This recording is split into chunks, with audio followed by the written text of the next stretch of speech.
بسم الله والصلاة والسلام على رسول الله. اللهم صل وسلم وبارك على سيدنا محمد وعلى آله وصحبه وسلم. يوم جديد وروتين جديد وطاقة إيجابية جديدة يا حبايبي متابعيني دايما مشرفين ومنورين في قناتي. يا رب ما تحرم من دعمكم لنا أبدا يا رب.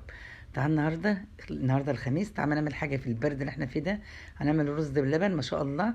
هنعمله بطريقة حلوة واقتصادي جدا. مش هقول لكم هاتوا لترين لبن ولا ثلاثة ولا أكتر، لا ده هي كوباية رز واحدة ما شاء الله، لتر ونص لبن هيكونوا كافيين جدا ما شاء الله للبن، الرز بلبن الجميل ده. طيب تعالوا نقول بسم الله ونصلي على الرسول صلى الله عليه وسلم. مبدئيا كده معانا كوبايه رز مغسوله مش منقوعه ولا حاجه، احنا هنغسلها بالكوبايه اللي احنا عايرنا بها اللبن دي، او يعني اي مجة عندك، هي كوبايه رز بس. وبعد كده هنحط عليهم حوالي 3 كوبايات ميه، بنفس المج ده ميه مغليه. عشان خاطر ليه هتقولي لي لان يعني بنحط ميه مغليه يا حبايبي؟ عشان الرز لما يجي يغلي هيلزق في ارضيه الحله، فاحنا مش عايزين عايزين نتخطى الخطوه دي. ماشي، لازم الميه المغليه دي عشان بصراحه بيلزق كده في ارضيه الحله ومبقاش احسن حاجه. طب بعد كده حطينا ذره ملح اهو في المعلقه اللي عدت المقطع ده، بس هو مش مستور او مش واضح. وبعد كده هيغلي معانا لحد ما يعمل اللي احنا عايزينه يعمل بالطريقه دي كده. نشف الرز اهوت ما شاء الله وشرب الميه بتاعته.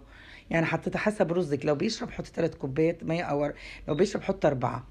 ماشي، حسب إن احتياجك ليه. بعد كده حبايبي معانا ما شاء الله لتر ونص لبن، بس يكون بخيره. مش هقول لك هاتي كتير لترين او 3، لا انا عايزه لتر ونص بس، هيكون اللبن بخيره ما شاء الله. عشان خاطر يبقى دسم كده. مش هقول لك يبقى يعني هتقول لا اللبن اللي هو المعلب الكلام ده، لا مش هيبقى احسن حاجه. تملي احنا هنجيب اللبن اللي هو يا حبايبي بتاع الفلاحين ده ما شاء الله، بجيبه من مكان موثوق منه بيبقى جميل جدا. طيب السكر بقى ده، السكر ده اذواق، انت ذوقك غير ذوقي في السكر.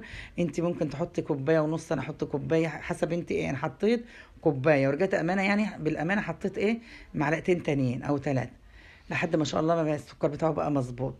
اهو هنقلب فيه لحد ما يتشرب كده اللبن، الرز يتشرب اللبن زي ما انتم شايفين كده. هنحط معانا نشا بس مش هنحطه دلوقتي، هنحط باكت فانيليا عشان ريحته تبقى جميل جدا ما شاء الله كده ويبقى جميل. لحد ما شاء الله ما يمتص كده معانا اللبن كده، يعني يتغلف باللبن ويشرب اللبن بتاعنا اللي انتم شايفينه الجميل ده.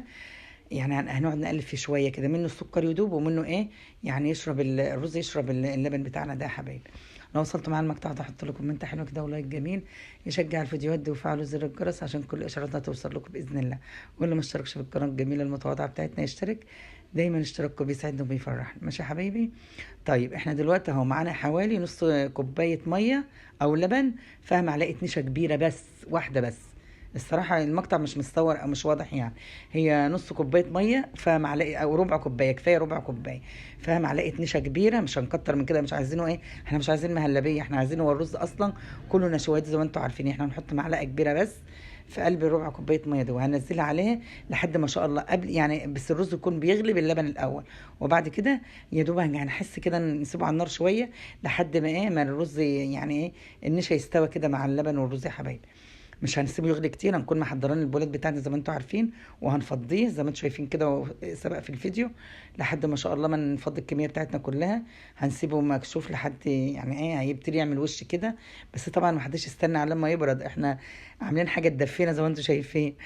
لو دخلتوا الفيديو حتى طلعتوا ولو بمعلومه بسيطه، يا رب ما تنسوناش في اللايكات الجميله والكومنتات الحلوه. يا رب يديمكم نعمه في حياتي. مع السلامه.